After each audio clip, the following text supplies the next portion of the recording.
परमसुखदं केवलं ज्ञानमूर्तिं द्वन्द्वातीतं गगनसदृशं तत्त्वमस्यादिलक्ष्यम् एकं विमलमचलं सर्वधी साक्षितं भावातीतं विगुणरहितं सद्गुरुं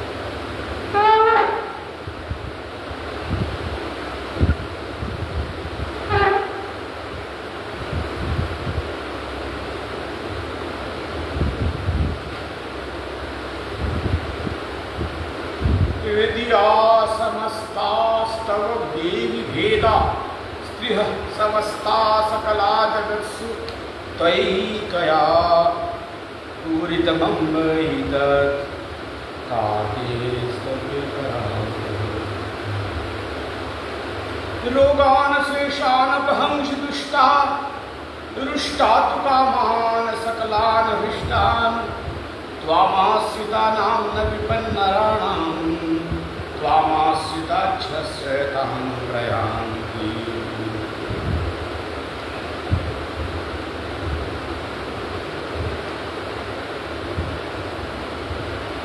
शरणागत दीनार्थ परित्राणपरायणे सर्वस्यार्ति हरे देवी नारायणी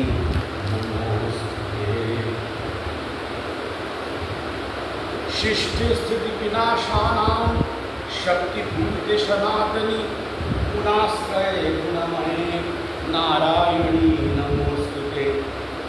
जयंती मंगला काली भद्रकाली कपालिनी दुर्गा क्षमा शिवा धात्री स्वाहा स्वधा नमोस्तुते।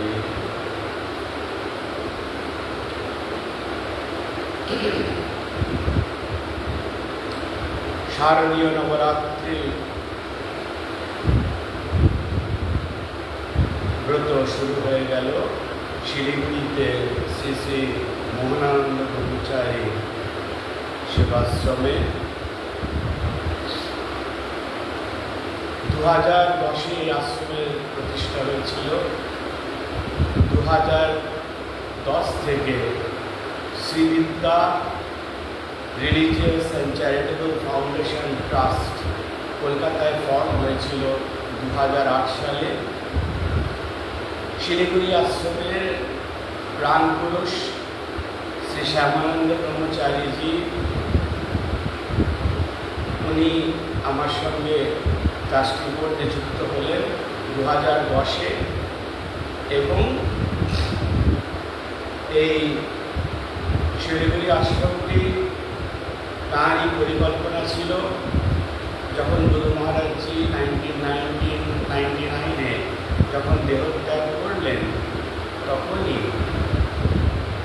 তারপরে যখন গুরু মহারাজের কাজ সম্পন্ন হয়ে গেল শ্যামানন্দজি দেওঘরে এসেছিলেন তখনই উনি বলেছিলেন যে কীরকম পরিকল্পনা ওনার রয়েছে। ওনার এই প্রপার্টিতে একটি উনি পাইনাপল জুসের ফ্যাক্টরি করেছিলেন, তারপরে সেটা উনি ক্লোজার করে দেন, তারপরে এটাকে একটা আশ্রমের রূপ দেওয়ার চেষ্টা হলো 2010 থেকে। আমিও 2008-এ দেওঘর থেকে বেরিয়ে গঙ্গনাথ আশ্রমের মহন্ত রূপে ওখানে অভিষিক্ত হই। গঙ্গনাথের আমার পূর্বে যিনি মহন্ত ছিলেন শ্রী গণেশানন্দজি, উনি আমার নামে উইল করে গিয়েছিলেন তো 2008 কালী পুজোর পরের দিন উনি দেহরক্ষা করেন এবং ওনার উইলে আমার নাম থাকায় আমাকে ট্রাস্টিরা গঙ্গনাথে আহ্বান করেন এবং আমি গঙ্গনাথে 2008 ডিসেম্বর থেকে থাকতে শুরু করি। তারপর 2010 আমি যখন শিলিগুড়ি আসি তখন উনি প্রস্তাব দেন এই আশ্রমটি তৈরি হবে। আমার ট্রাস্টির আমার যে ট্রাস্ট তার নাম দেওয়া হয়েছে Srividya religious and charitable foundation trust. আজকে মা দুর্গার তত্ত্ব নিয়ে, শক্তি তত্ত্ব নিয়ে আলোচনা করছি। প্রারম্ভে কিছু কথা জানাতে চাই। একটি প্রবচন আমার মহালয়ার দিন হয়ে গেছে। আমার মনে এলো শনিবার দিন যে এমনি তো না শুক্রবার আর রবিবার করে শুক্রবারে উপনিষদ, বেদান্ত ইত্যাদি নিয়ে আলোচনা হয়, জ্ঞানমার্গের কথা হয়। আর রবিবার আমরা নারদীয় সূত্র, গীতা, শ্রীমদ্ ভগবদ্ গীতা আর শ্রীমদ্ ভাগবত নিয়ে তার রেফারেন্স দিই, এইভাবে আলোচনা হয়। তো কেননা তাহলে এই নবরাত্রি যেটা দেবীপক্ষ করছে তাতে যদি মা দুর্গার তত্ত্ব নিয়ে আলোচনা হয় তাহলে বেশ ভালোই লাগে, আমারও ভালো লাগবে, যারা শ্রোতা তারাও আনন্দ পাবেন। এই জন্যে আমি ঠিক করলাম যে রবিবার মহালয়া থেকে একটা সেশন, একদিন একটা প্রবচন হয়েছে প্রায় 15 ঘন্টা। আপনারা অনেকেই সেখানে পার্টিসিপেট করেছেন, প্রায় 1000-এর উপর লোক তারা দেখেছেন ওই ভিডিওটি, মানে ওই ফেসবুক লাইভটি। আমি বলেছিলাম যে মঙ্গলবার, শুক্রবার, রবিবার, আজকে দ্বিতীয়া, আবার শুক্রবার পঞ্চমীর দিন সন্ধ্যাবেলা আমরা বসবো, আর রবিবার দিন সপ্তমীর দিন আবার হবে, আর সোমবার ছেড়ে আবার মঙ্গলবার নবমীর দিন আবার আলোচনা হবে। তো নবরাত্রি এইভাবে যতখানি পারা যায় একটি শ্রী দুর্গা দেবীর তত্ত্ব এবং শ্রী শক্তি তত্ত্ব। আচ্ছা, শ্রীবিদ্যা কেন নাম দেওয়া হলো ট্রাস্টে? এই জন্যেই যে যারা জানেন একটু, তারা জানেন যে আমাদের আশ্রমে যে পরম্পরা সেটা হচ্ছে জগৎগুরু শঙ্করাচার্যের, আমরা যোশীমঠ পরম্পরা, সাধুর শিষ্য। আর আমাদের ইষ্টদেবী হচ্ছেন বালা ত্রিপুরা সুন্দরী, দেওঘরে যার মূর্তি 1915 সালে কিং ত্রিভুবন, যার নামে কাঠমান্ডুর ত্রিভুবন ইন্টারন্যাশনাল এয়ারপোর্ট, তিনি তার মন্ত্রী ধনশির সিং রানাকে পাঠিয়েছিলেন 1915 সালে জানুয়ারি মাসে। এই আপনার যে গুপ্ত নবরাত্রি যখন চলে, গুপ্ত নবরাত্রি হচ্ছে সরস্বতী পুজোর বসন্ত পঞ্চমী তিথির যে প্রতিপদ তিথি থেকে যে 9 দিন, ওটাকে গুপ্ত নবরাত্রি বলা হয়।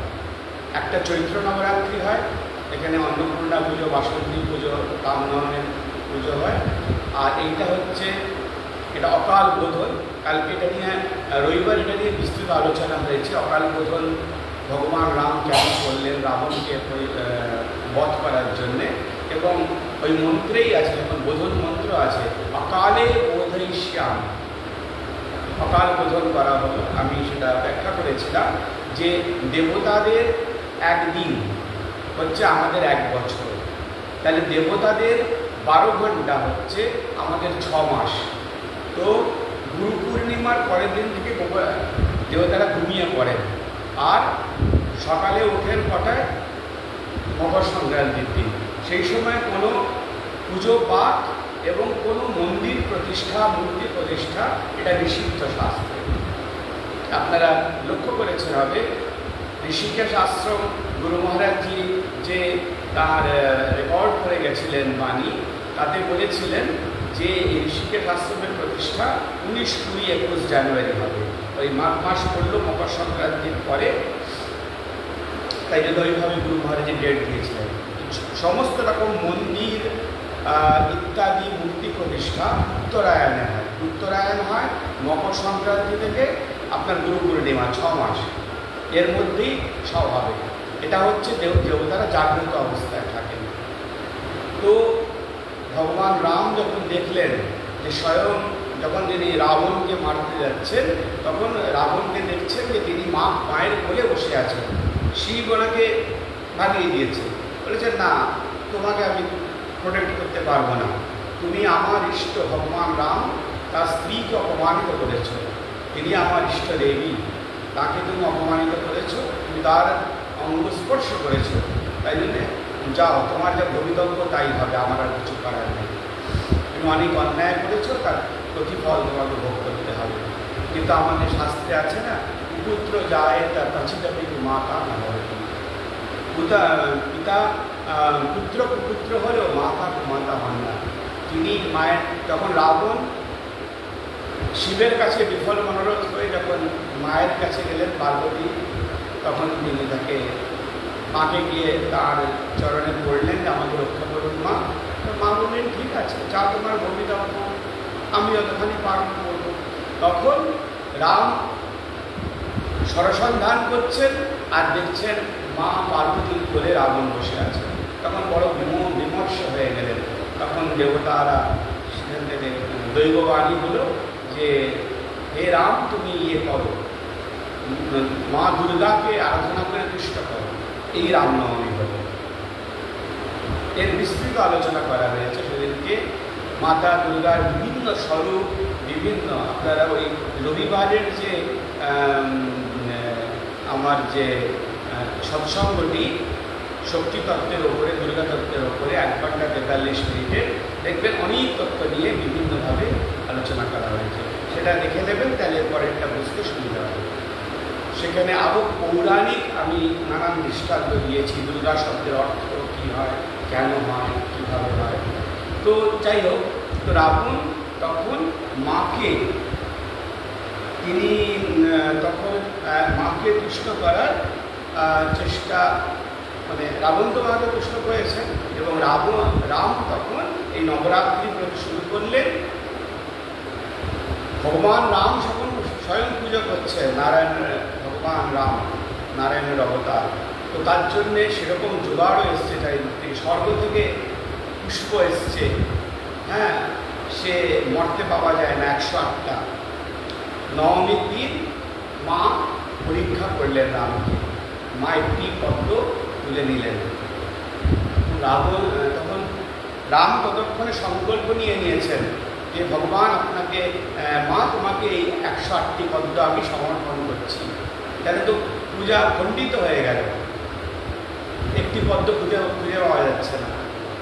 তখন যারা সব পেছনে বসে আছেন তারা ফিসফিস করছেন, স্বয়ং রামই তো কমল লোচন, তার যে চক্ষুটি সেটাই তো কমল সদৃশ। রাম বুঝলেন রাজীব লোচন। হ্যাঁ, তো তখন রাম স্বয়ং বাণ নিয়ে নিজের চোখ করে ফেললেন। তখন মা তার হাত ধরলেন, অবতীর্ণ হলেন, হাত ধরলেন এবং তাকে বরদান দিলেন যে তুমি বিজয়ী হব, তুমি বিজয়ী হও। এবং এইভাবে আর বিজয়া দশমীর দিন রাবণকে তিনি বধ করলেন। তাই জন্য এটাকে বিজয়া দশমী বলা হয়। রাবণের উপরে বিজয় পেলেন, অশুভ শক্তির উপরে তিনি বিজয় লাভ করলেন এবং সমস্ত সর্বমর্ত পাতালকেও তিনি এই অশুভ শক্তির হাত থেকে বাঁচালেন। আর দেওয়ালির দিন, দীপাবলিতে আমরা বলি, অযোধ্যা সাজানো হয়েছিল গীত দিয়ে। রাম ফিরে এসেছিলেন তো অযোধ্যায় 20 দিন পরে, তার প্রায় 20 দিন পরে। তো তাই জন্যে সেটাকেও আমরা দীপোৎসব হিসেবে আমরা তার আয়োজন করে থাকি। এবার দেখুন, মা আসছেন, তাই জন্যে সমস্ত, দেখুন এই সময় কত সুন্দর সুন্দর সব জবা, অপরাজিতা, শেফালি, হ্যাঁ, পুরো প্রকৃতির মধ্যে শরৎকালে মহাপূজা বার্ষিকী। এই শরৎকালে এরকম প্রকৃতির সুন্দর রূপ ধারণ করে। এখন আমরা দূষণ ইত্যাদি এত করে ফেলেছি, হ্যাঁ, গ্লোবাল ওয়ার্মিংয়ে দেখুন কি গরম। এবার এদিকে কলকাতা ভেসে যাচ্ছে, আর এদিকে নর্থ বেঙ্গলে শিলিগুড়িতে আমরা গরমে পচে মরছি, কারণ আমরা নিজেরা তার জন্য দায়ী। আমরা প্রকৃতিকে নষ্ট করেছি এবং তাই জন্যে the nature will take revenge its own way. প্রকৃতিও তার মতন করে আমাদের কাছ থেকে তার প্রতিশোধ নেবেই। কলকাতা ভেসে যাচ্ছে, দক্ষিণবঙ্গ কলকাতা, কালকে যা দেখলাম আমরা। তো এখানে দেখুন, দেবী দুর্গার পূজা আসলে হচ্ছে, আমি আগের দিনও বলেছি, আদ্যাশক্তি মহাপ্রকৃতিরই পূজা উপাসনা। এবং সেই সূত্রে সচ্চিদানন্দ রূপিণী জ্যোতির্ময়ী চিন্ময়ী মা পরাপ্রকৃতি পরম করুণাময় পুরুষের কাছে মৃন্ময়ী মূর্তিতে মা হচ্ছেন চিন্ময়ী, মা হচ্ছেন আদ্যাশক্তি, চৈতন্য স্বরূপা। তাকে তার নাম আর রূপ নেই, তিনি নিরাকার নির্গুণ নির্বিশেষ তত্ত্ব। তিনি ধরা দিলেন মৃন্ময়ী রূপে ধরা তলে। কেননা ভক্তকে তিনি অনুগ্রহ করলেন। কেননা আমাদের মতো সাধারণ অভাজনরা তার সেই দিব্য চিন্ময়ী রূপকে, সচ্চিদানন্দ রূপকে কোথা থেকে ধারণা করবে? তার কোনো আমাদের কাছে ধারণা করার কোনো অবকাশই নেই। তাই জন্যে এই সিম্বলিক রিপ্রেজেন্টেশন মৃন্ময়ী রূপে ধরা দিলেন, ধরণীকে কৃতার্থ করলেন। কেননা সন্তানের আকুল ডাকে মাঝে সাড়া না দিয়ে থাকতে পারেন না। আর আমরা সেদিকে আলোচনা করেছি যে কালিকা পুরাণে স্বয়ং বাল্মীকি মায়ের ওই ব্যাস তার পুরাণ, যে অষ্টাদশ পুরাণ লিখেছেন, তাতে কালিকা পুরাণে তিনি রামের মাতৃবন্দনার কথা সেখানে উল্লেখ আছে। রাবণের বধের জন্য রামচন্দ্র সর্বশক্তি স্বরূপা সর্বার্থদায়িনী শ্রী দুর্গা পূজা আরম্ভ করলেন। এই না অকালে বধেশ্বরী, অকাল গ্রহণ করলেন। তারপর আমরা দেখছি, আমি এটা সঙ্গে আলোচনা করেছিলাম যে যখন ব্রহ্মা দেবতাদের নিয়ে মরতে এলেন, একটি দুর্গম জায়গায় বেল গাছ দেখতে পেলেন। বেল গাছ আমরা বিল্ল বরণ করে থাকি, প্রত্যেকের পেছনে শাস্ত্রীয় যুক্তি আছে, জানতে হবে আমাদের। তো সেই বেল গাছে দেখা যাচ্ছে তিনি একটি সদ্যজাতা কন্যা দেবী, তিনি তপ্তকাঞ্চন বর্ণা বিম্বশিখা সদ্যজাতা কন্যাকে দেখতে পেলেন। এবং সেই মহাদেবী স্তব করতে করতে সেখানে নবযুবতী রূপে দেবী জাগরিতা হলেন। এবং তখন দেবতারা তাকে তুষ্ট করে বললেন যে মা, তুমি ভগবান শ্রীরামকে সাহায্য করো রাবণকে জয় করার জন্য। তো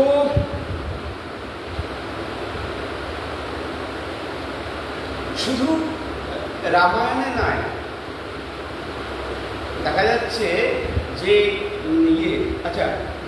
এর আগে ভগবান রাম আদিত্য হৃদয়ে পাঠ করলেন, সূর্য দেবতাকে তুষ্ট করলেন, আদিত্য হৃদয়ে পাঠ করলেন। আর এখানে দেখা যাচ্ছে যে অর্জুনও মা দুর্গার পুজো করেছিলেন। যখন পিতামহ ভীষ্ম যখন প্রচণ্ড ক্রোধে পুরো পাণ্ডব সেনাকে একবার নির্মূল করছেন, তখন সবাই ভয় পেয়ে গেলেন।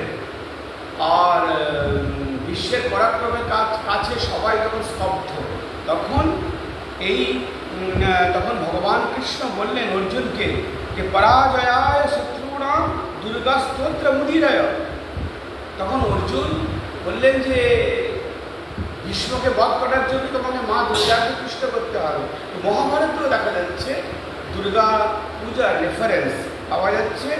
অর্জুন তখন হাত জোর করে মা দুর্গাকে ডেকে বললেন, মা তুমি আমাকে কৃপা করো। সেখানে ভদ্রকালী, মহাকালী, চণ্ডী, কাত্যায়নী, জয়ে বিজয়, শ্রীবিজয়, নন্দ গোপকুলোদ্ভবে, তারপরে মহিষ রক্তপ্রিয়ে, কৌশিকী, পীতবসনে, শাকম্ভরী, এই বিভিন্ন নামে সেখানে মাকে আহ্বান করা হয়েছে এবং প্রত্যেকটার কোনো রেফারেন্স আছে। এবার দেখুন, আমরা যখন মা দুর্গার যখন ধ্যান করি তখন ধ্যান মন্ত্রে আছে সূর্য তুল্য শ্রী দুর্গা রূপের বর্ণনা করা যায়। আমরা তপ্ত কাঞ্চন বর্ণাভাম জটাঝুণ্ড সমাযুক্তাম, আমরা এই যে মায়ের পুজো করছি এটা কি রূপে? মহিষাসুর মর্দিনী। ভালো করে মন দিয়ে শুনুন। একবার তিনি মধুকৈটবকে মেরেছেন, নিশুম্ভ শুম্ভকে মেরেছেন, আর একবার মহিষাসুরকে মেরেছেন। তো এটা মধুকৈটব বধ বা নিশুম্ভ শুম্ভ মূর্তিটা নয়, এটা মহিষাসুরকে যখন মেরেছে সেই রূপে মর্তে মহিষাসুর মর্দিনী রূপে এখানে মাকে আমরা পুজো করছি। কারণ এখানে যে নিচে যিনি অসুর তিনি দুজন নন, আগের দুজন হচ্ছেন শুম্ভ নিশুম্ভ আর মধুকৈটব, কিন্তু এখানে মহিষাসুর মর্দিনী রূপে মাকে পুজো করা হচ্ছে। তাই জন্যে আবার রামায়ণে এবং কৌটিল্য মানে চাণক্যের অর্থশাস্ত্রে দুর্গা দেবীকে শস্যের অধিষ্ঠাত্রী দেবী রূপেও তার রূপটি ফুটে উঠেছে। সেখানে স্বয়ং স্কন্দ পুরাণে দেখা যাচ্ছে যে স্বয়ং মহাদেব কাশীকে যিনি বিশ্ব ব্রহ্মাণ্ডে ভালোবাসেন, কাশীকে রক্ষা করেন, বলে যে এই সমস্ত বিশ্ব আর কাশী আলাদা। কাশী হচ্ছেন বেনারস, যেটাকে এখন আমরা বেনারস বলি। কাশী হচ্ছে মানে ব্রহ্মাণ্ডের বাইরে, কাশী শিবের ত্রিশূলের উপরে, তাই জন্য বলে কাশী বাসে। এবং কাশীতে মৃত্যু হলে স্বয়ং শিব তার কর্ণে মন্ত্র দিয়ে তাকে একবারে মুখ্য দিয়ে দেন, তার আর পুনর্জন্ম হয় না। তো সেখানেও দেখা যাচ্ছে যে কাশীতে ভগবান শিব মায়ের কাছে ভিখারি রূপে চলে আসছেন। কাশীতে তিনি কাশীকে রক্ষা করার জন্যে নন্দীকে আদেশ করলেন, প্রতি দুর্গম দুর্গা রূপাহা পরিতঃ পরিবাসয়। উনি বললেন কাশীতে অনেকগুলো দুর্গ মানে ক্যাশল যেগুলো আমরা বলি, যেখানে দুর্গ আপনারা জানেন নিশ্চয়ই, পড়েছেন। আমাদের সব আগেকার দিনে রাজাদের দুর্গ হতো, যাতে শত্রু তাকে সহজে না আক্রমণ করতে পারে। তো সেরকম দুর্গ। তো বলছেন যে নন্দীকে বলছেন তুমি প্রত্যেকটা দুর্গে দুর্গাকে পুজো করো। দুর্গা হচ্ছেন দুর্গতি নাশিনী মা দুর্গা। হ্যাঁ, এবং মার্কণ্ডেয় পুরাণে আবার দেবীকে শাকম্ভরী রূপে, শাকম্ভরীর মন্দির আছে।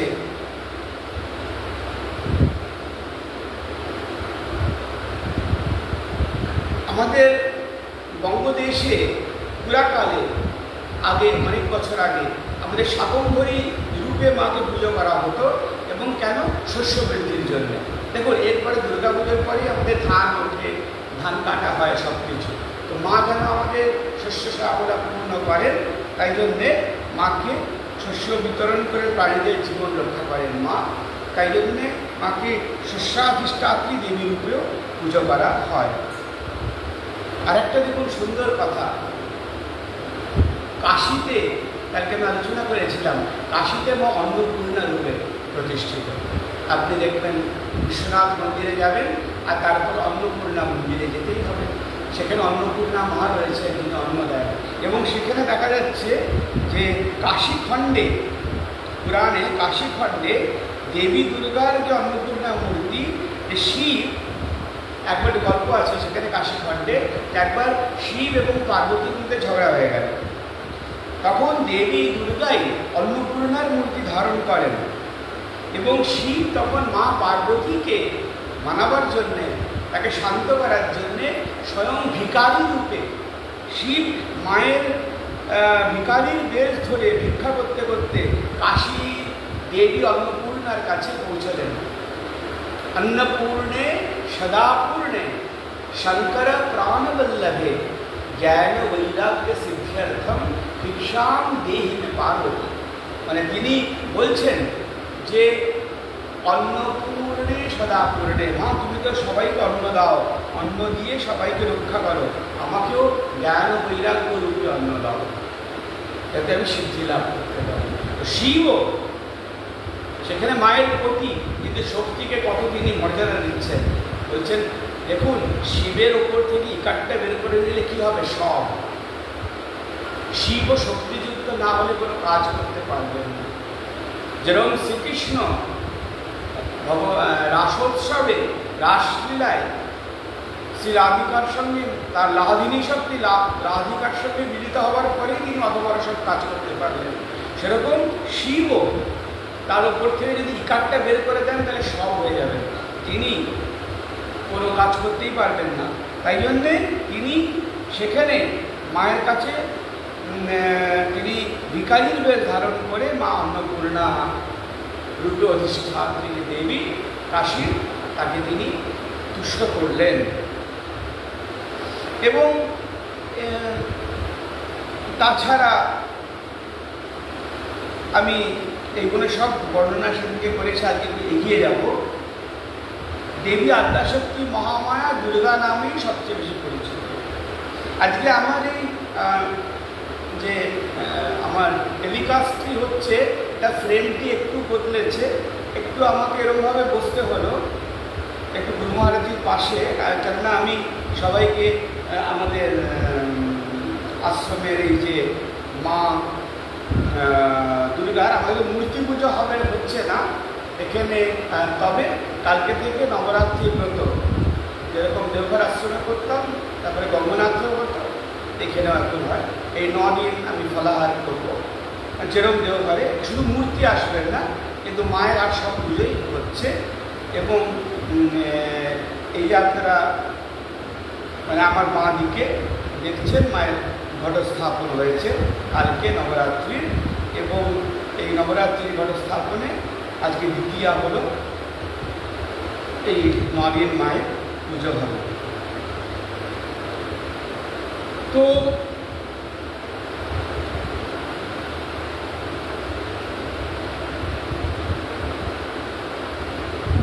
কাত্যায়নী রূপেও একটা কৃষ্ণ যজুর্বেদী মৈত্রায়ণ সংহিতায় আমরা গিরিশুদা গৌরী রূপে তার পরিচয় পাই। তারপরে কাত্যায়ন মুনির কন্যা হিসাবে কাত্যায়নী নামেও তার পরিচিতি হয়। দুর্গা শব্দের বিভিন্ন অর্থের মধ্যে একটি অর্থ হলো দুঃখ বা দুর্গতি হ্রাস করেন। দুর্গাসি দুর্গা ভব সাগর নৌর সঙ্গা, কারণ এই দুর্গাই সংসার রূপ সাগর পারাপারের একমাত্র তরণী। এই দুর্গা নাম স্মরণ মাত্রেই প্রাণীদের ভয় দূর হয়। যারা ছোট ছোট ছেলেমেয়েরা আমার কাছে মন্ত্র করতে আসেন, তাদের আমি সবাইকে বলি যে তোমরা দুর্গা মন্ত্রের সাধন করো। দুর্গা মন্ত্র আজকাল যে সমাজে যে বিকৃতি এসে গেছে, সেখানে যখন আমি যাই লোকেদের বাড়িতে, এই যে কলকাতায় যে ছিলাম মাসখানে, সেখানে বাড়ি বাড়িতে সৎসঙ্গ কীর্তন ইত্যাদি হয়েছে, কিন্তু সবাই যাদের বাড়িতে ছোটো ছোটো মেয়েরা পড়াশোনা করছেন, সেই মায়েদের মনের দশা আমি দেখতে পেলাম যে সকলে বড় আশঙ্কিত বর্তমান সমাজের বিকৃতি থেকে। এবং সেই মেয়ে যখন বাড়ি থেকে বেরোয়, রাত্রিরে যতক্ষণ না নিজের কলেজ স্কুল করে ফিরে আসে, তারা শঙ্কিত চিত্তে মানে দ্রুত পক্ষে অপেক্ষা করে। তো তাদের এম্পাওয়ার করার জন্য আমি বলি যে মা দুর্গার মন্ত্রের সাধনা করো। মা কালী এবং মা তারা এরা হচ্ছেন শ্মশানবাসিনী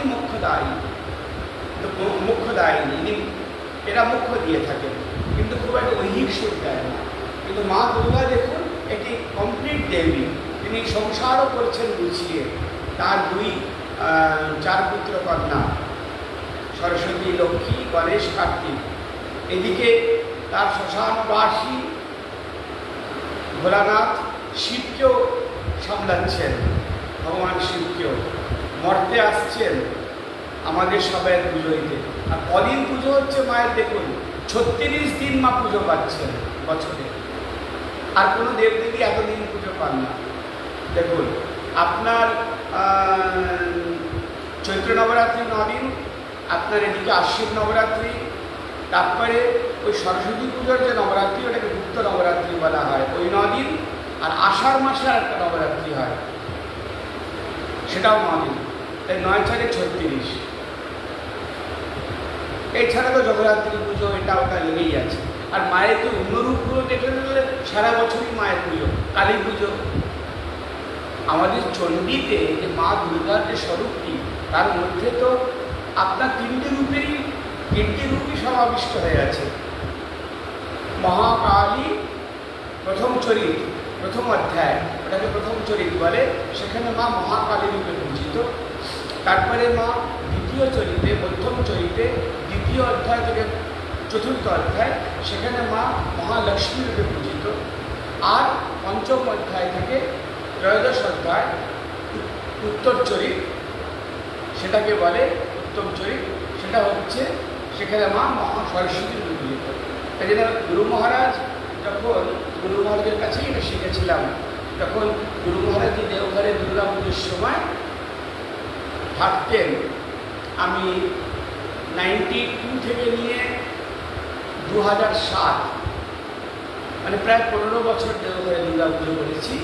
তো প্রথম যখন গুরু মহারাজজি দুর্গা পুজো অঞ্জলি দেওয়াতেন সবাইকে, আমার পাশে বসে পুজো কিছু নির্দেশ দিয়েছে। এরকম গুরু মহারাজজি, আপনারা যারা সেই গুরু মহারাজ দর্শন করে দেখেছেন হবে, গুরু মহারাজজি ডান দিকে বসে আমি পুজো করতাম সামনে, মায়ের সামনে, আর গুরু মহারাজজি ডান দিকে বসে চণ্ডী পাঠ করতেন। কি চণ্ডী বলুন তো? এই আমাদের সপ্তশতী চণ্ডী নয়, মহারাজজি রুদ্রচণ্ডী পাঠ করতেন। রুদ্রচণ্ডী পাঠ করতেন। সেই পাঠটা হয়ে যাওয়ার পরে দেখবেন ধুনো জ্বলত, ধুনো ধূপ জ্বলত, এবং সেখানে ওই চণ্ডী পাঠ করতেন। তারপরে আমাকে মাঝে করতে হয়।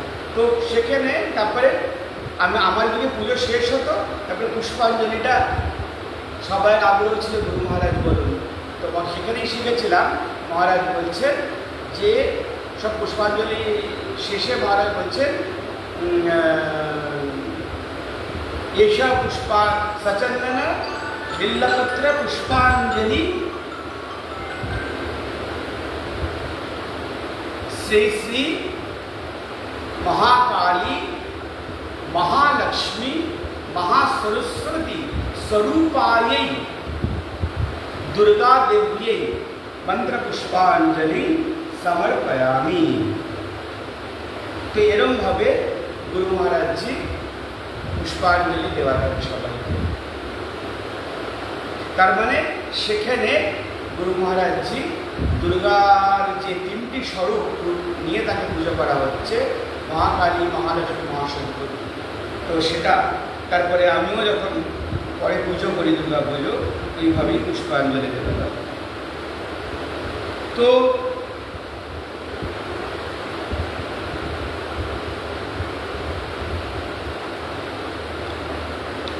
দেবী মাহাত্ম্য শোনা মাত্রই লোকেরা, দেখুন যেরকম রাজা সুরথ রাজ্য ফিরে পেলেন, বৈশ্য তিনি মোক্ষ চেয়েছিলেন, মোক্ষ পেলেন।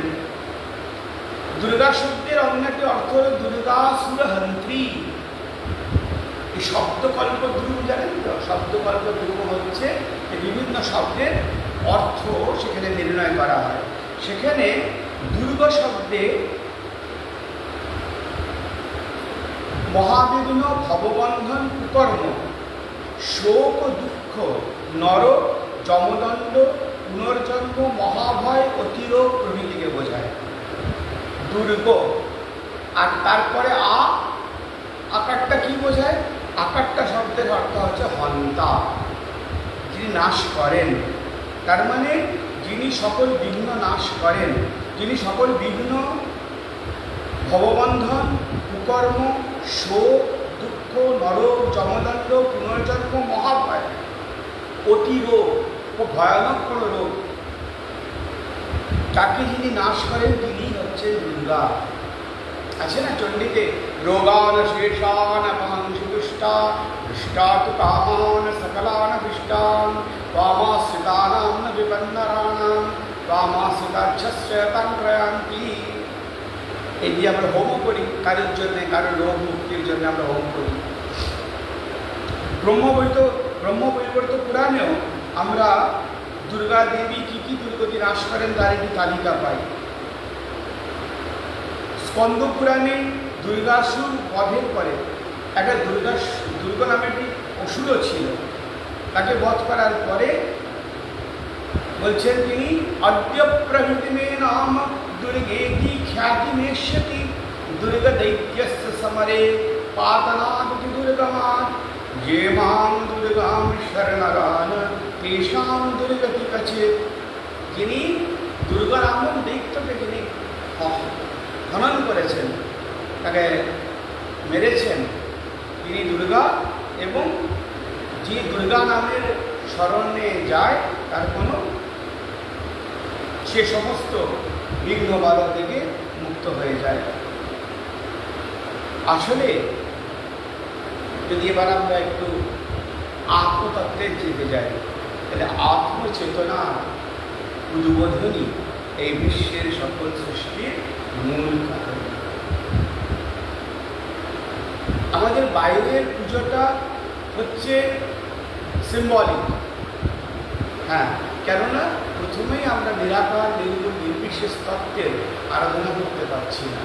তাই জন্য জগৎগুরু শঙ্করাচার্য, যিনি জগৎকে অস্বীকার করে দিলেন মায়া বলে, মায়া তত্ত্বে মানে মায়াবাদ বেদান্তের নন ডুয়ালিটিকে তিনি ব্যাখ্যা করলেন তার বেদান্ত ভাষ্যে। আবার তিনি রিচুয়ালসকেও মানলেন।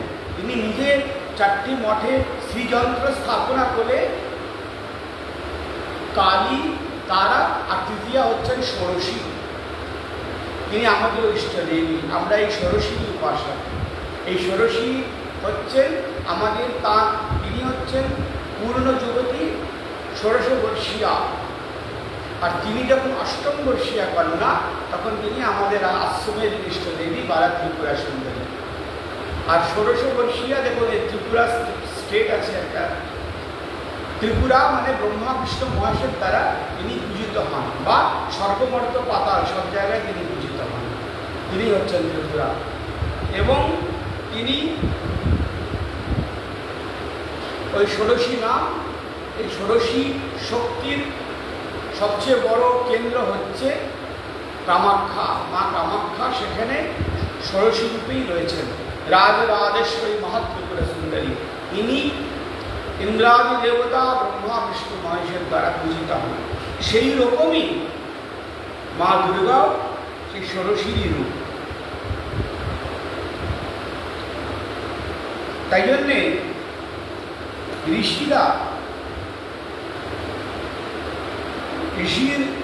ঋষিরা দর্শন শাস্ত্রে মায়ের রূপের 6টা বিভিন্ন নানা রূপে তার ব্যাখ্যা করেছেন, যা অনন্ত।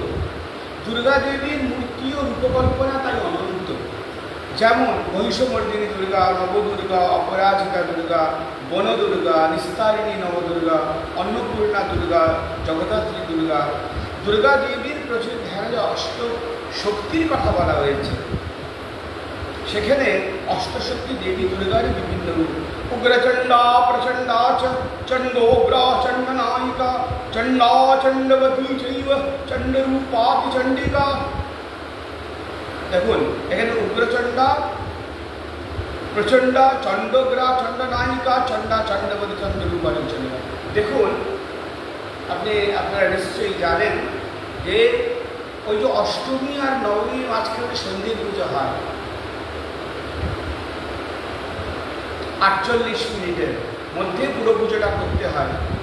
তখন মাকে দুর্গা রূপে না, তখন চণ্ডী রূপে মায়ের আরাধনা হয়। সেটাই হচ্ছে নবরাত্রির প্রত্যেকটা ক্ষণই খুব ইম্পর্টেন্ট।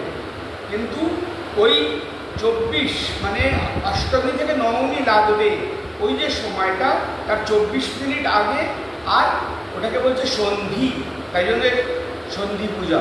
তো তার 24 মিনিট আগে আর তার 24 মিনিট পরে, মানে নবমী লেগে গেল 24 মিনিট, আর নবমীর লাগার আগে 24 মিনিট, ওই যে সন্ধিক্ষণটা 48 মিনিট, তার মধ্যে পুরো পুজো, বলিদান, কুমারী পুজো, ভোগ, আরতি সব করতে হয়।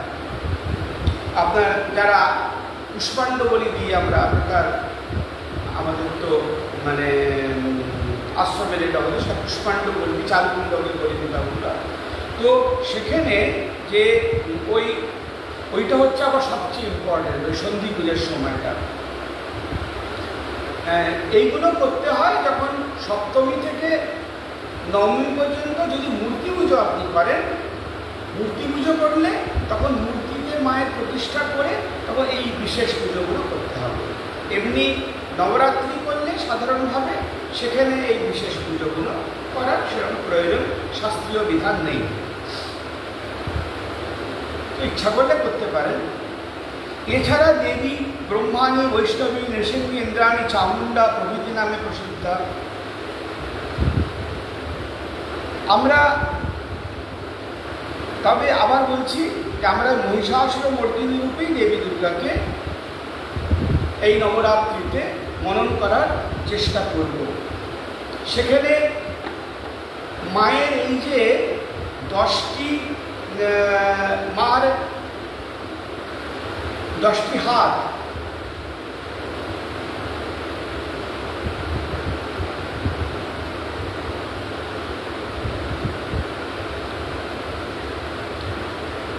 নবযৌবন সম্পন্না, তিনি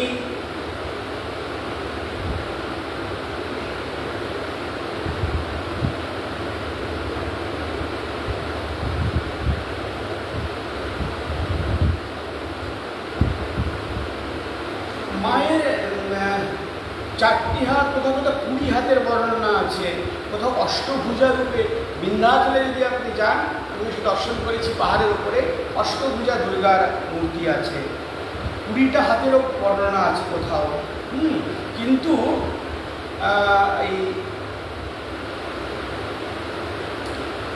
দেবী পুরাণে যেটা শ্রীরামচন্দ্রের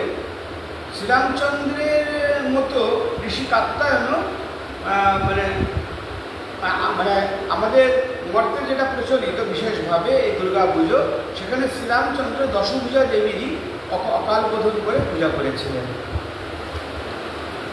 ব্রহ্মা বিষ্ণু মহেশ্বরের তেজসম্ভূতা এই দেবী পূর্ণচন্দ্র নিভানানা এবং দেবী ত্রিভঙ্গাবস্থায় মহিষাসুরকে বধ করছেন। এই দেবী সিংহের উপর পদ্মাসনে বসে আছেন, তার গলায় হারের মতো সজ্জিত আছে নাগপাশ। কোনো কোনো তন্ত্র বলে তিনি নাকি মানে বৈষ্ণবী শক্তি।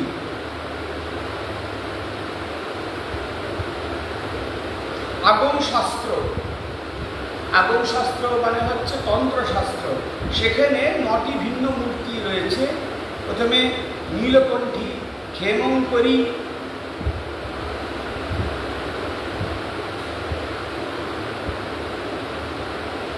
তারপরে তিনি হরসিদ্ধি মাতা, হরসিদ্ধি রয়েছেন আপনার ইয়েতে উজ্জয়িনী দেখবেন আপনি, মহাকালেশ্বর মন্দির থেকে যদি বেরোন তা হরসিদ্ধি মাতার মন্দির। তিনি ছিলেন বিক্রমাদিত্য। আমরা আপনি সব ভুলে গেছি নিজেদের। সত্যিকারের আমাদের যে হিন্দু ক্যালেন্ডার হচ্ছে বিক্রম সম্বত। আমরা এই যে সিই কমন এরা, এর থেকেও আমরা পিছিয়ে। বিক্রমাদিত্য জন্মেছিলেন 105 years বিফোর ক্রাইস্ট। তো বিক্রম সম্বত হচ্ছে আমাদের এই 2025, যেটা মানে কমন এরা, তার থেকে পিছিয়ে আমরা এখন 2000, এবং সেটা বর্ষ শুরু হয় চৈত্র মাসের শুক্লপক্ষের প্রতিপদ তিথি নবরাত্রি থেকে, এবং সেটাতে আমরা এখন 2082 বিক্রম সম্বত আমাদের। বিক্রমাদিত্য স্বয়ং মাকে পুজো করতেন হরসিদ্ধি রূপে, নিজের গলাটা কেটে মাকে দিয়ে দিতেন আর মা আবার লাগিয়ে দিতেন। সে হরসিদ্ধি মাতা রূপে তিনি প্রচলিত সেখানে, এবং বিক্রমাদিত্যের ইষ্ট দেবী ছিলেন। তাই জন্য আমরা ছোটবেলায় সেই টিভিতে দেখেছি তাল বেতাল, ওনার অনেক সিদ্ধি ছিল। বিক্রমাদিত্য একজন সিদ্ধ যোগী এবং তান্ত্রিক ছিলেন এবং উনি অনেক শক্তির অধিকারী ছিলেন। সেই বিক্রম সম্পদকে ছেড়ে আমরা এখন কিছু মনে করবেন না, আমাদের এই যে এই বৈশাখ মাসে আমাদের যে পয়লা বৈশাখ হয়, এটা মানে আপনারা শুনলে অসন্তুষ্ট হবেন, কিন্তু সেটা খুব একটা মানে আমাদের হিন্দু ক্যালেন্ডার অনুযায়ী গ্রাহ্য নয়, কোনো তার যুক্তি নেই।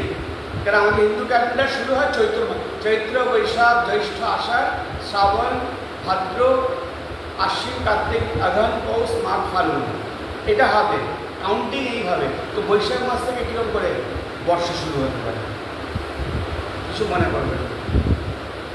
এইগুলো হচ্ছে আমাদের যখন আমরা বিজাতীয়দের দ্বারা শাসিত হচ্ছিলাম, তখন তারা আমাদের উপরে বেঙ্গলে ট্যাক্স কালেকশন নিয়ে অসুবিধে হতো, তাই জন্য তারা ইম্পোজ করে দিয়েছিলেন আমাদের উপরে, তাদের এরাগুলোকে আমাদের উপরে ইম্পোজ করে দিয়েছিলেন। তাই জন্য আমরা এখন 1432 টাকা আমরা এই নিয়ে পড়ে আছি।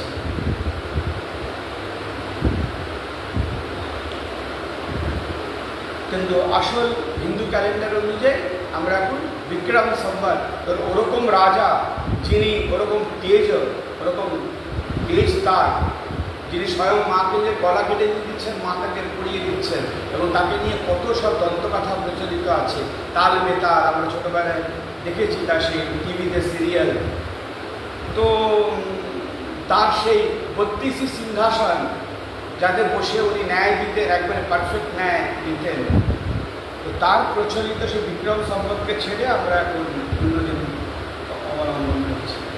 তো সেটাই হোক, কোনো বিতর্কে করতে চাই না, যা পারেন করবেন।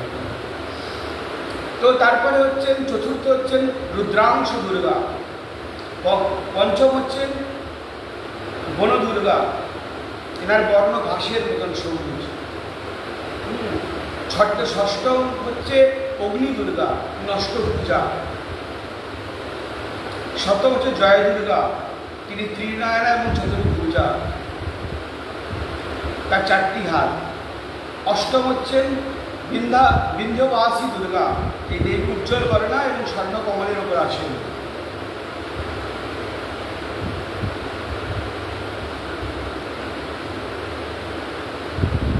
নবম হচ্ছেন রিপুসারী দুর্গা, এই দেবীর গাত্রবর্ণ লাল ও তিনি ভয়ঙ্কর দৃষ্টিযুক্ত। তিনি একটি হাতে ত্রিশূল ধরে আছেন, দ্বিতীয় হাতে তর্জনী মুদ্রায় আছেন। এখানে একটি তন্ত্রের রহস্য বলছি আপনাদের। যদি এই যে তার এই যে রিপুসারী দুর্গা, তার তান্ত্রিক ব্যাখ্যা হচ্ছে, যদি মনকে, শুনে নিন মন দিয়ে, যদি মনকে সূর্যবিম্বে, সূর্যের যে লাইট, সূর্যবিম্বে স্থির করে দেবীর মন্ত্র 10,000 বার জপ করা যায়, তাহলে তার সমস্ত শত্রু ও তাদের অনুগামীগণ ধ্বংসপ্রাপ্ত হবে। এছাড়া দুর্গা দেবীর নাম রূপের তালিকায় অপরাজিতা দুর্গার নাম উল্লেখযোগ্য, তার বাহন সিংহ, দেবী শক্তি স্বরূপা ও তাহার হাতে পিনাকবান খড়গ খেটক।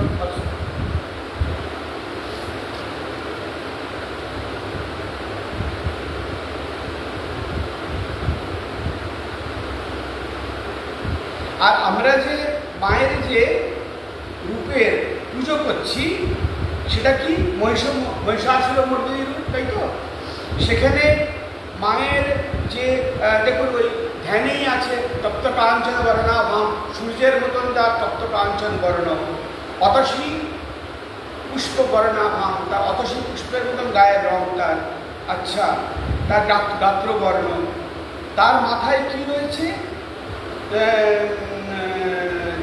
ত্রিনয়না, এবং তার জটায় চন্দ্রকলা শোভা পাচ্ছে। আর তার মায়ের চোখগুলি নীলোৎপলের মতন। এবার মায়ের 10টা হাত, তাহলে মায়ের ডান দিকের হাতে কী কী রয়েছে? এগুলো সব শাস্ত্রীয়, কারণ কল্পনা করে কেউ বসিয়ে দেননি, এগুলো প্রত্যেক শাস্ত্রীয়, তার যুক্তি রয়েছে, শাস্ত্রীয় প্রমাণ রয়েছে। যখন তিনি দশভূজা হবেন, তখন তার কোন কোন হাতে কী কী থাকবে সব আছে। মার ডান দিকের হাতগুলিতে ত্রিশূল, খড়গ, সপ্তায়ুধ চক্র আর একটি ধনুর্বাণ থাকবে। আর মার বা হাতে থাকবে নাগপাশ, অঙ্কুশ, খেটক, পরস্পর ঘণ্টা। মায়ের যে দক্ষিণ চরণ সেটা সিংহের ওপর এবং তার বাম চরণ মহিষরূপ অসুরকে স্পর্শ করে আছে। দেবীর ত্রিশূলে বিদ্ধ অসুরের গলা থেকে রক্ত উপচে পড়ছে এবং দেবীর ভ্রুগুলি অতি সুন্দর, দৃষ্টি অতি ভয়ঙ্কর। এইভাবে মহিষাসুর মর্দিনী রূপের বর্ণনা নবযৌবন সম্পন্না।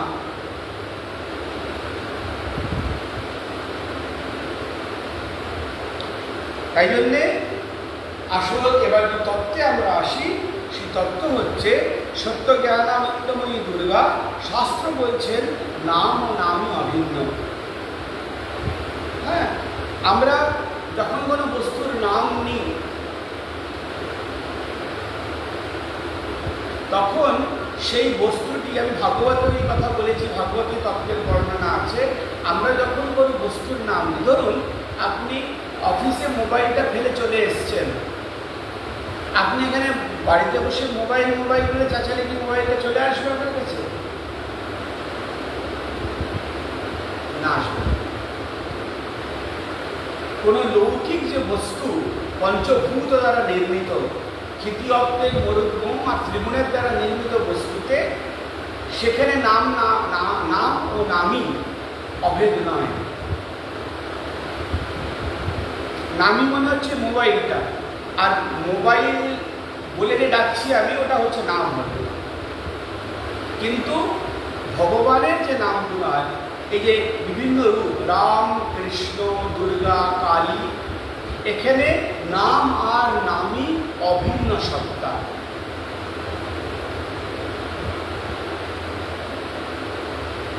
অজামিল উপাখ্যানে ভগবতী আছে, সে নারায়ণ বলে ডেকেছিলেন। তো যেহেতু নাম ও নামই অভেদ, সেখানে নারায়ণ উপস্থিত হয়ে গেছে। নাম আর নামই অভেদ তত্ত্ব, ঠিক সেরকম। এবং আমাদের যদি সেই দৃষ্টি তৈরি হয় দেখতে পাবো, আপনি বলবেন তাহলে আমরা যদি এত নিজের ইষ্টের কৃষ্ণ কৃষ্ণ করছি বা দুর্গা দুর্গা করছি, রাম রাম করছি, শিব শিব করছি, তিনি কি আসছেন? হ্যাঁ, আসছেন। আপনাকে সেই বিশ্বাস, সেই দৃষ্টি, অন্তর্দৃষ্টি ডেভেলপ করতে হবে। আপনাকে শুধু না আমাকেও করতে হবে, আমারও কিছু হয়নি। তো যাই হোক, তো শাস্ত্র করে একটু আপনাদের সামনে বলছি। তো নাম ও নামই অভেদ কখন হবে? যখন নিজের মন্ত্র চৈতন্য হবে। মন্ত্র চৈতন্য হওয়ার পরে যখন বীজ মন্ত্র আপনার ভিতরে প্রস্ফুটিত হবে, বীজ মন্ত্রের এফেক্ট আপনার পঞ্চ আপনার এই মানে ষড়চক্রকে ভেদ করবে, তখন আপনি নামই অভেদের সাথে যুক্ত হবেন, তখন আপনি ইষ্ট দর্শন হবেন। সেটা কোথায় হবে? এখানে হবে। আজ্ঞা চক্রে প্রথমে হৃদয় দিয়ে শুরু করবে। হৃদয়তে আমরা ধ্যান যেটা করি সেখানে ভক্তির উদ্রেক হয়, আর এইটা হচ্ছে জ্ঞানের জায়গা, শুষ্ক। এখানে প্রথমেই এখানে ধ্যান করলে শুষ্কতা আসে মনের মধ্যে, অনেক সময় তারা বিচ্ছিন্ন হয়ে পড়ে, অহংকারও এসে যায় জ্ঞানের। তাই জন্য শাস্ত্র নির্দেশ করছে বা গুরু পরম্পরাও নির্দেশ করে, প্রথমে হৃদয়ে ধ্যান করুন। সেখানে স্নিগ্ধতা আসে, কোমলতা আসে, মনের মধ্যে ভক্তি ভাবের স্ফুরণ হয়। আর তারপরে যখন আপনার যোগ্যতা হবে, তখন অনাঘাত থেকে আস্তে আস্তে আপনার ইষ্ট নামই আপনাকে এই কণ্ঠ ভেদ করে বিশুদ্ধ চক্রতে, সেইদিকে বলেছিলাম নামের 4টি স্তর, পরা, পশ্যন্তি, মধ্যমা, বৈখরি।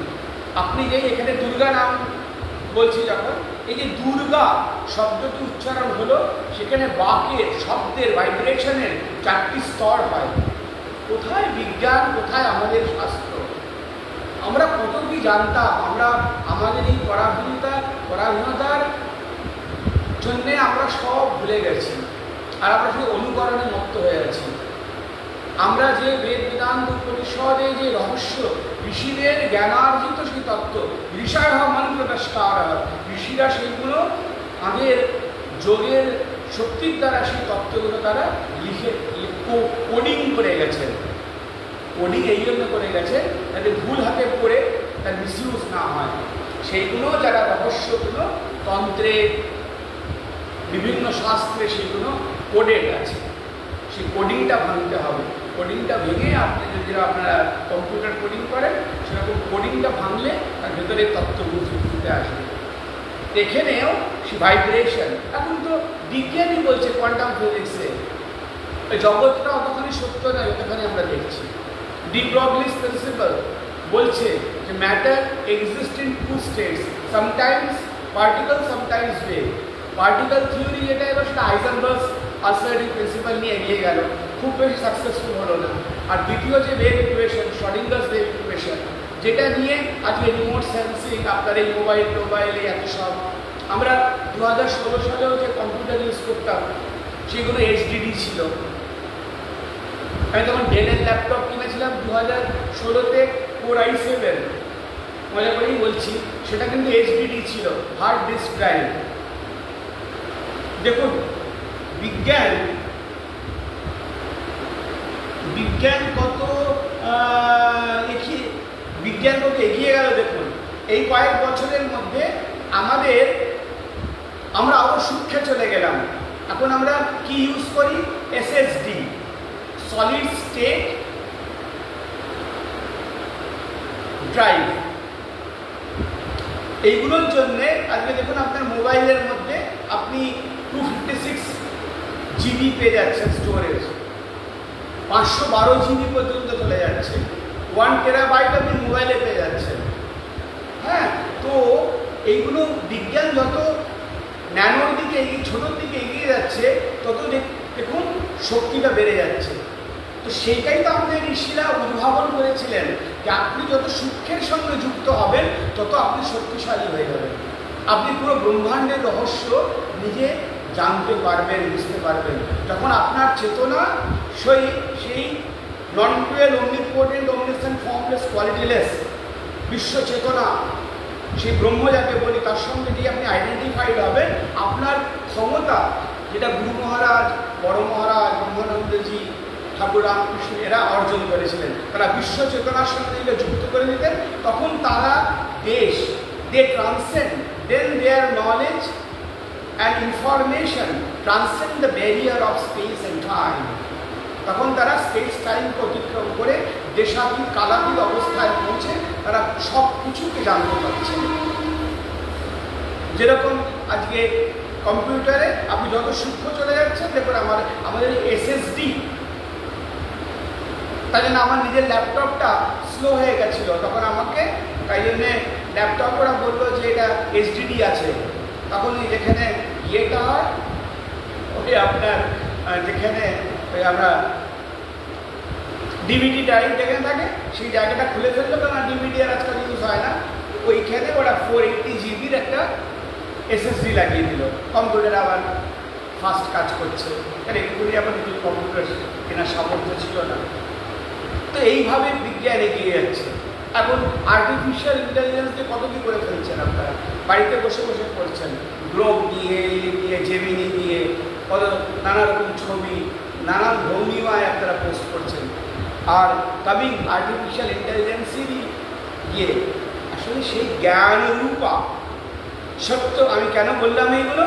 দেখুন বিজ্ঞানে যদি সত্য কিছু থেকে থাকে, সত্য দুরকম হতে পারে না। বিজ্ঞানের সত্য একটা হবে, আর দেখুন অনুসন্ধান দুজনেরই রয়েছে।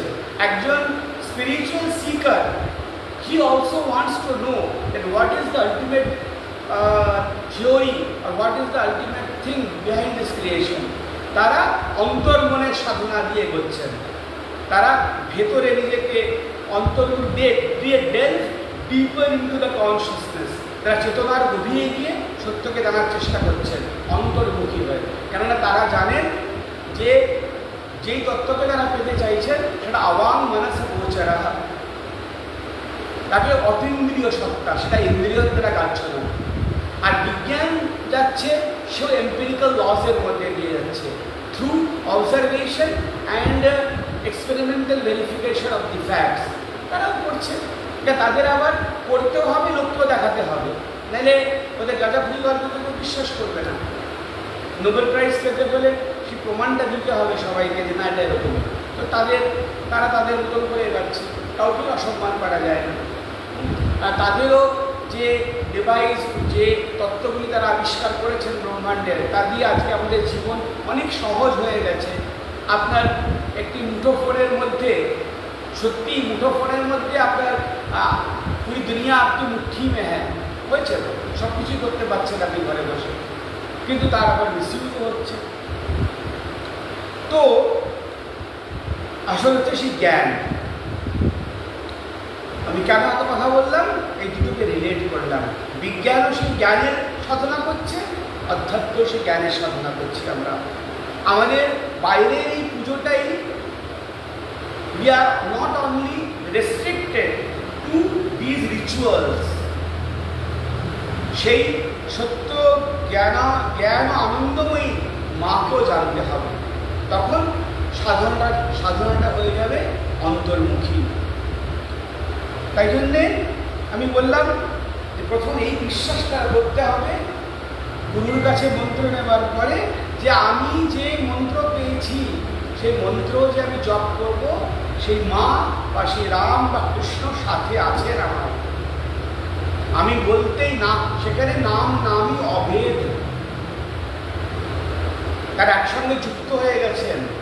হ্যাঁ, আমাদের দৃষ্টি খোলেনি বলে, আমাদের চেতনা শুদ্ধ নয় বলে, আমরা সেই গভীরতায় যেতে পারিনি বলে আমরা তার দর্শন পাচ্ছি না। দর্শন কোথায় হয়?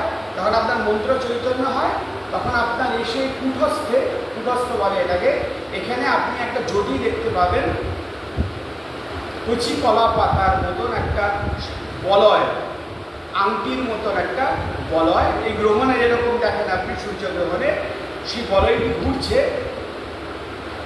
আর তার মধ্যে অন্ধকার, মাঝখানটা কালো।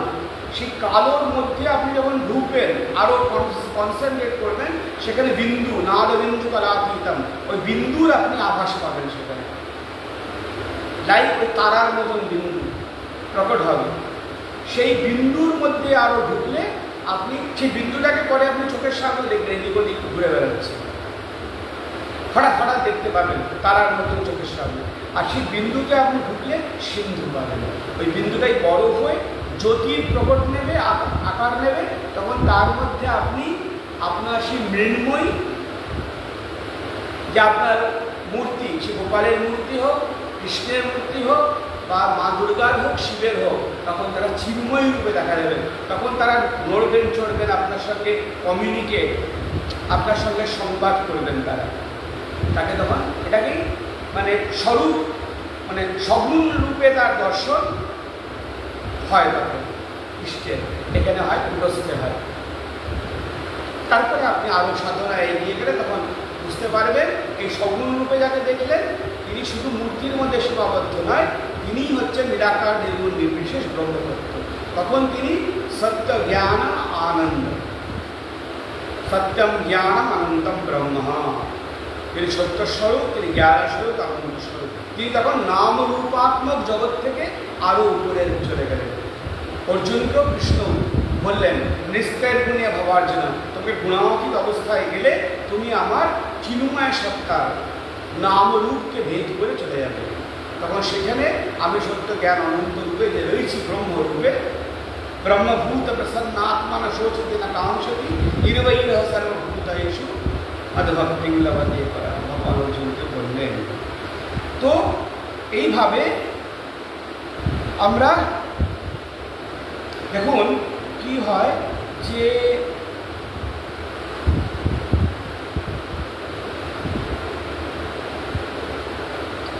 আমরা যে কথাটা বলি, চারটি স্তর, পরা, পশ্যন্তি, মধ্যমা, বৈখরি। আমি যে অহং রূপে আমাদের যে অস্তিত্বটা, অ থেকে হ পর্যন্ত, তারপরে চন্দ্রবিন্দু আছে একটা, আমি গভীর একটা তত্ত্ব বলছি, অহং। ওই চন্দ্রবিন্দুটা কি? ওটাই হচ্ছে অর্ধমাত্রা। চণ্ডীতে বলছেন অর্ধমাত্রা স্থিরা নিত্য যা অনুচরিয়া বিশেষতা, এটা অনুচ্চার্য, এটা বোঝা যায় না। উম ওম, ওই মটা হলন্ত রয়েছে, অকারের সঙ্গে যুক্ত হয়নি, ওটাই অর্ধমাত্রা। এই অর্ধমাত্রাতেই এই জগৎটা স্থিত।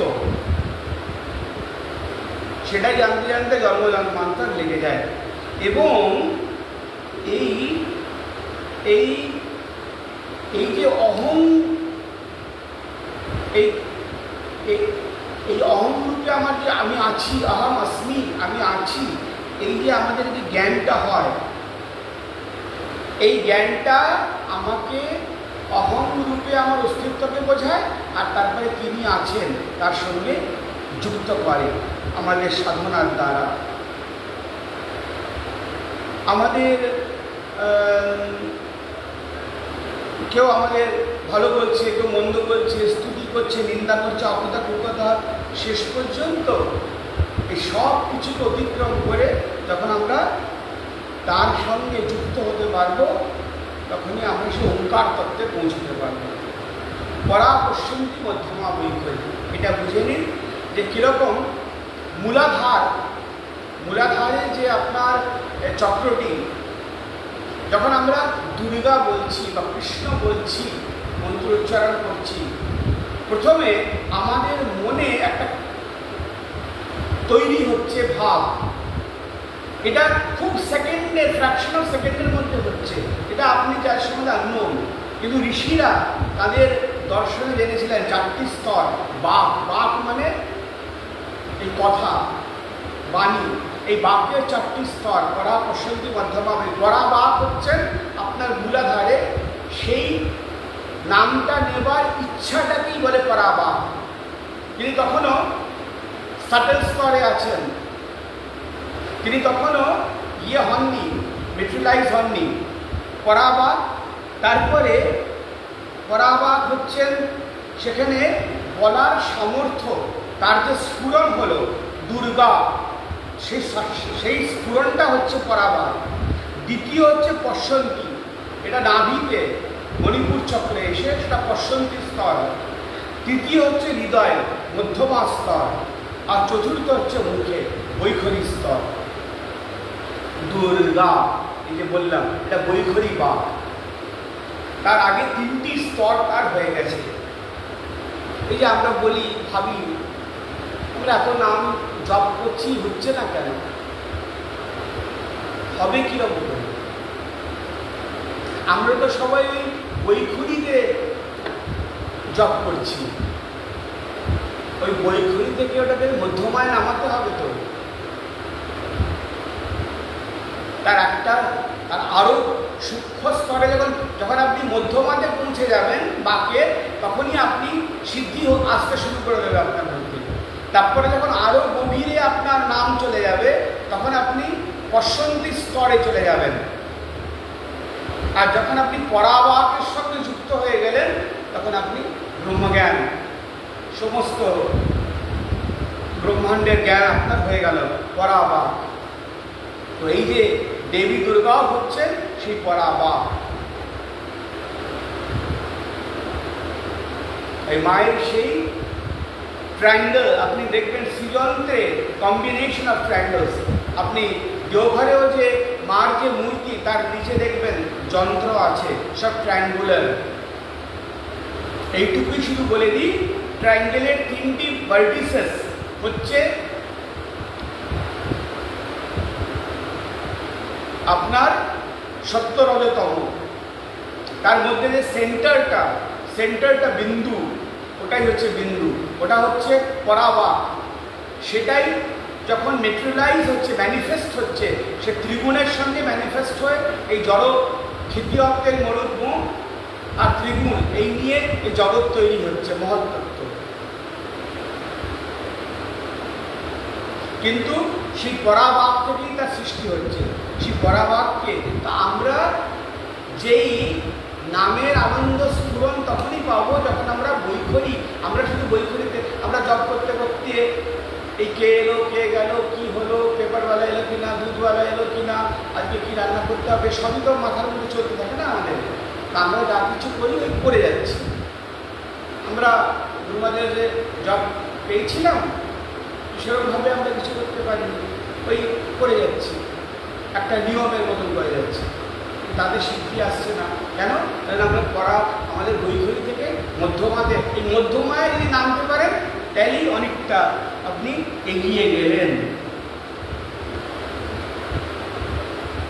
তো আর মধ্যমা থেকে তারপরে যখন আপনি নাভিতে পশ্চন্তি স্তরে চলবেন তখন তো আপনি অনেক সিদ্ধি লাভ করবেন, অনেক আনন্দ পাবেন। আর পরাবাতে তো আপনার আর কিছু করারই থাকবে না, সেখানে আপনি স্বয়ং মাকে তার পুরো আপনি তখন নিরাকার নির্গুণ নির্বিশেষ তত্ত্বে পরাবাকে চলে গেলেন।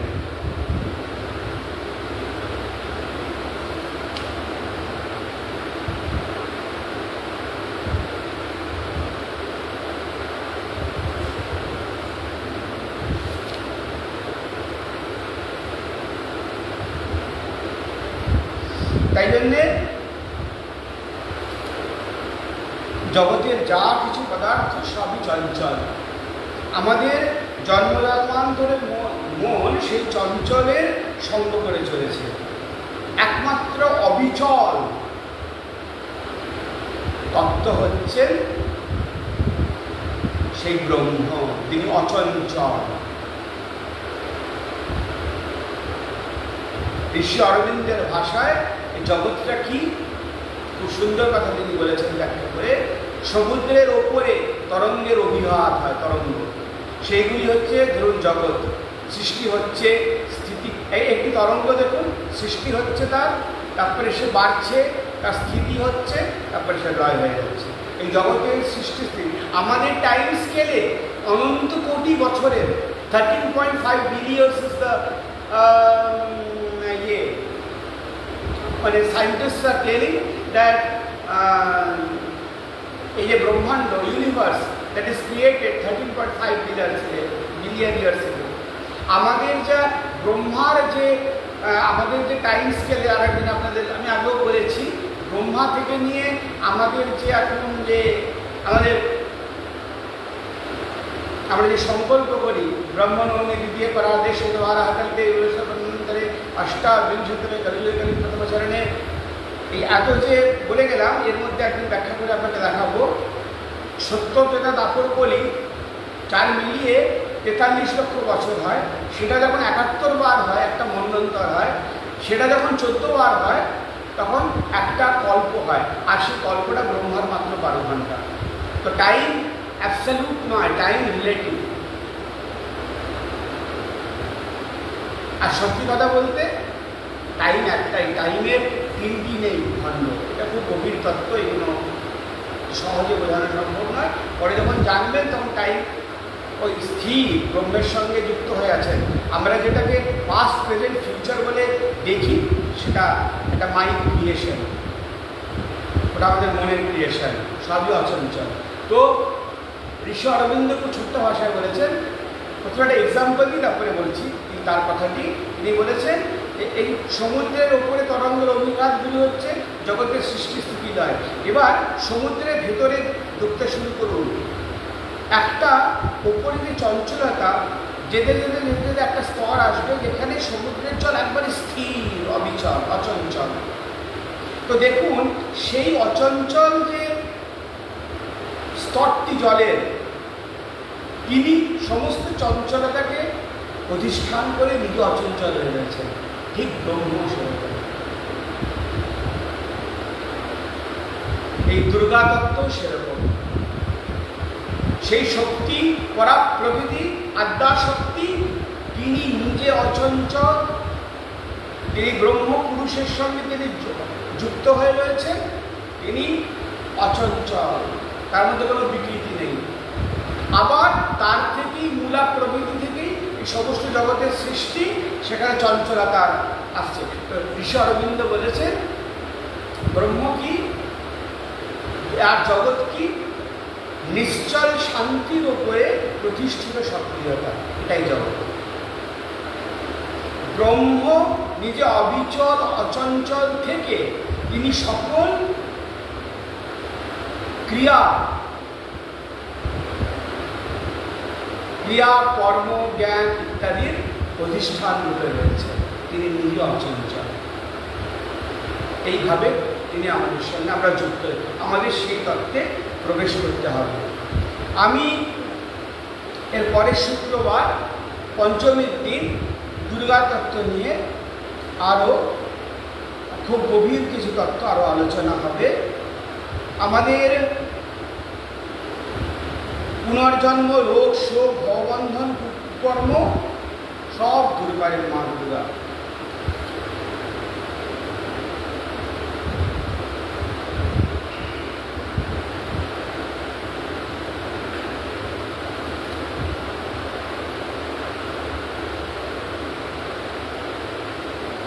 এই ব্রহ্মবৈবর্ত পুরাণে দুর্গা নামের আক্ষরিক নিরুক্তি করেছে।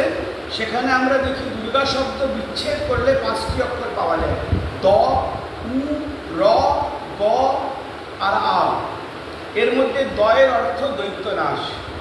দৈত্য শব্দের অর্থ অন্তরালে আছে আমাদেরই 6টি ঋতু, কাম, ক্রোধ, লোভ, মোহ, মদ এবং আশ্চর্য। উ শব্দের অর্থ হচ্ছে জীবের ত্রিতাপ।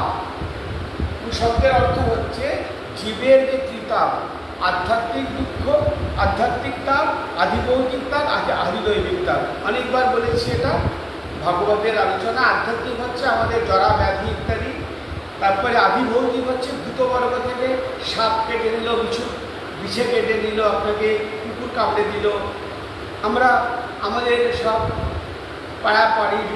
পাড়াপড়শি সম্বন্ধের কাছ থেকেও আমরা দুঃখ পাই, নানান যাতনা পাই, দৈহিক মানসিক। সেগুলো হচ্ছে আধিভৌতিক দুঃখ, ভূতবর্গ থেকে যেগুলো আসে। আর অধিদৈবিক, যার উপরে আমাদের হাত নেই, সেটা হচ্ছে এই অনাবৃষ্টি হলো, খরা পড়ে গেল, অতিবৃষ্টি হলো, বান হয়ে গেল। দেখুন আপনার কলকাতায় এই কালকের একদিনে রাত্রির 350 মিলিমিটার বৃষ্টিতে আপনার এখনো পর্যন্ত মানে প্রায় 7 জন থেকে 10 জন বিদ্যুৎপৃষ্ট হয়ে মারা গেছেন। হ্যাঁ, তো এইগুলো হয়েছে। এবার তো এইগুলো আধিদৈবিক। ভূমিকম্প হলো, আমরা ভগবানের মা দুর্গার স্মরণে কেন যাব? দুর্গা শব্দের মধ্যেই অর্থ রয়েছে এই ত্রিতাপ থেকেও মুক্তি লাভের জন্য। অকাল মৃত্যু ইত্যাদি তিনি আমাদের তাকে রক্ষা করেন বিপদ থেকে। এবার কুশব্দের অর্থ হলো আধ্যাত্মিক, আধিভৌতিক, আধিদৈবিক। 3 তাপ আমাদের ত্রিতাপ থেকে মুক্ত করেন। রয়ের দ্বারা কি? রয়ের দ্বারা কায়িক, বাচিক ও মানসিক আমাদের 3 রকম রোগের নাশ সূচিত হয়ে থাকে। আর বকারের দ্বারা জীবের পাপের বিনাশকে বোঝায়। আর জীবের পাপের বিনাশকে বকার। আর আ হচ্ছে ভয় ও শত্রু হন্ত্রীবাচক। সুতরাং দুর্গা শব্দের মানে কি দাঁড়ালো? তিনি জীবের কাম, ক্রোধ প্রভৃতি রিপু ধ্বংস করেন, ত্রিতাপ হরণ করেন, ত্রিতাপ নাশ করেন, রোগ, শোক ও দুঃখ দূর করেন। 5টি অক্ষর নিয়ে তৈরি দুর্গা নামের আর একটা সূক্ষ্ম তত্ত্ব হচ্ছে আকাশ, বাতাস, আগুন, জল, মাটি দিয়ে গড়া জগতের সৃষ্টি, স্থিতি, লয় সবটাই পঞ্চভূতেরই আসা যাওয়া থাকা। এছাড়া জগতের আর কোনো উপাদান নেই। এই পঞ্চভূত ঈশ্বরের আত্মশক্তি থেকে উৎপন্ন হয়, তারপর তাকে আশ্রয় করে অবস্থান করে। এই ঈশ্বর শক্তি হচ্ছে জীবের, আমাদের জীবাত্মা। ফলত দেখা যাচ্ছে যে আত্মশক্তি থেকে এই পঞ্চভূতের উৎপত্তি, যিনি এই ভূত পঞ্চকের অধিষ্ঠাত্রী, প্রেরয়িত্রী এবং পঞ্চভূতময়ী আত্মশক্তি স্বরূপা এই মূলা প্রকৃতি হচ্ছেন দুর্গা। সব প্রাণী তাদের চোখ, কান, নাক, রসনা, ত্বক, এই পঞ্চ চক্ষুকর্ণ, নাসিকা, জিহ্বা, আমাদের যে 5টি জ্ঞানেন্দ্রিয়, তার সাহায্য নিয়ে যে উপলব্ধি করতে পারেন, তিনি হচ্ছেন দুর্গা। তেমনি বাক, পানি, পাদ, বায়ু, উপস্থ, এই 5টা কর্মেন্দ্রিয়ের সাহায্যে সব প্রাণী যা কিছু কর্ম করে তারও উৎস হচ্ছেন দুর্গা। শাস্ত্র বলছে জীবের সব ইন্দ্রিয়ই ওই আত্মশক্তিকে আশ্রয় করে উৎপন্ন হয়, অবস্থান করে, আর তার দ্বারা সব বিষয় উন্মুখতা লাভ করে। এই শক্তি দুর্গা, তিনি সর্বময়ী, সর্বব্যাপ্তা বা ব্যক্ত এবং অব্যক্ত রূপে সর্বত্র বিরাজমানা। তাই জন্যে দেবতাদের প্রার্থনার উত্তরে মা দুর্গা নিজের পরিচয় দিয়ে বলেছিলেন, এই যে দেখছো মাটি, আকাশ, বাতাস, জল, আগুন, এগুলি সবই আমি। যা কিছু এই পঞ্চভূত নয় তাও আমি অখিল জগৎ। আমি ছাড়া এখানে আর অন্য কিছু নেই। এই জন্যে দুর্গা পুজোয় সর্বজগতরূপ ব্যক্ত ব্রহ্মের এবং অব্যক্ত ব্রহ্মের আরাধনা আজও হয়ে থাকে। দৃশ্য জগৎ যেহেতু দুর্গারই স্বরূপ, তিনি ছাড়া যেহেতু আর কিছুই নেই, আর তিনি যেমন নির্গুণা ত্রিগুণাত্মিকা, তেমনি আবার ত্রিগুণময়ী ত্রিগুণাত্মিকা ও তিনি। যখন তিনি ত্রিগুণাত্মিকা তখন তিনি পরিণামী, পরিণাম প্রদায়িনী। তিনি পরিণামী মানে তার রেজাল্ট আসছে একটা একটা করে। বাহ্য আন্তর্বস্তু ও গুণত্রয় বিভাবিনী। চণ্ডীদাসে গুণত্রয় বিভাবিনী। প্রত্যেকটা কথা আমাদের এটা বিশ্বাস রাখবেন, আমাদের ভারতবর্ষের এই সমস্ত শাস্ত্রগুলির একটা শব্দের, একটা হলন্ত, একটা অক্ষরও অপ্রাসঙ্গিক নয়। এটা এত পবিত্র, এরকম কোনো শাস্ত্র পৃথিবীতে কোথাও নেই যার মধ্যে এত গূঢ়তা। তাই মানে কোডিং হয়ে আছে, কোডেড হয় দুষ্ট লোকের হাত থেকে। যেরকম রাবণ এই তত্ত্বগুলো জেনে নিয়ে তিনি সাধনা করে শক্তিকে লাভ করলেন, কিন্তু তিনি সেটাকে ভুল পথে প্রয়োগ করলেন। তাই জন্যে যাতে দুষ্ট লোকের হাতে এই তত্ত্বগুলো না পৌঁছে যায় এবং তারা শক্তি লাভ করে যাতে জগতের ক্ষতি না করতে পারে, তাই জন্য আমাদের ঋষিরা এই জ্ঞানগুলোকে কোডিং করে দিয়েছেন। যিনি ঠিক ঈশ্বরের পথে এগিয়ে যাবেন, তিনি এগুলোকে ভাঙতে পারবেন। তো তাই জন্যে তিনি ছাড়া বলছেন, তিনি ছাড়া যেহেতু আর কিছু নেই, তিনি ত্রিগুণাত্মিকা। এবার তিনি ছাড়া কিছু নেই। আবার যখন তিনি ত্রিগুণাত্মিকা হচ্ছেন তখন তার দ্বারাই এই জগতের সৃষ্টি হচ্ছে, সেটা তখন পরিণামী হচ্ছে, পরিণাম প্রদায়িনী। বাহ্য অন্তর্বস্তু ও গুণত্রয় বিভাগিনী হল দুর্গার রূপ। তিনি পরিণামশীল বস্তুর অভ্যন্তরে অপরিণামী চালক। আমি বললাম অচঞ্চল সত্তার উপরে প্রতিষ্ঠিত সক্রিয়তা। তিনি নিজে অচঞ্চল, কিন্তু তিনি আবার সমস্ত চঞ্চলতাকে নিয়ন্ত্রণ করছেন। তিনি অপরিণামী হয়েও তিনি সমস্ত পরিণামশীল জগৎকে তিনি পরিচালনা করছেন। শাস্ত্র বলছেন বিভিন্ন যুগে নানা রূপে তিনি আবির্ভূত হয়েছিলেন। তখন তিনি কখনো শ্বেতবর্ণা, কখনো রক্তবর্ণা, কখনো পীতবর্ণা, নীলবর্ণা বা গৌর কৃষ্ণবর্ণা। তেমনি কখনো তিনি দ্বিভুজা, কখনো চতুর্ভুজা, কখনো অষ্টভুজা, দশভুজা, অষ্টাদশভুজা, এমনকি শতভুজাও হয়েছেন। তেমনি নানা রূপে ও নামে যুগ প্রয়োজনে এবং কল্পের প্রয়োজনে, মন্বন্তরের প্রয়োজনে দেবীর যে আবির্ভাব বৈচিত্র্য, তার অন্তরালে একটি শাশ্বত সত্তা অনুসৃত হয়ে আছে। তাই আপাত ভিন্ন মনে হলেও আসলে তিনি অভিন্ন। আমরা দশভুজা মহিষমর্দিনী রূপটিকেই এখানে এই দুর্গা পূজায় আশ্রয় করব, সেই রূপটি। এবার আমি পরের দিন শুক্রবার মায়ের এই বর্ণগুলোর, মার বিভিন্ন বর্ণ, বাহন, সুর, আরও সব তার আরও দুর্গা তত্ত্বের আমি বিভিন্ন, এই যে বলেছেন না, আপনাকে বলছে অকাল বোধন রাবণস্য পদার্থায় রামস্য অনুগ্রহায় চ অকালে তু শিব বোধে স্তব দেব্যা পিতে মায়া।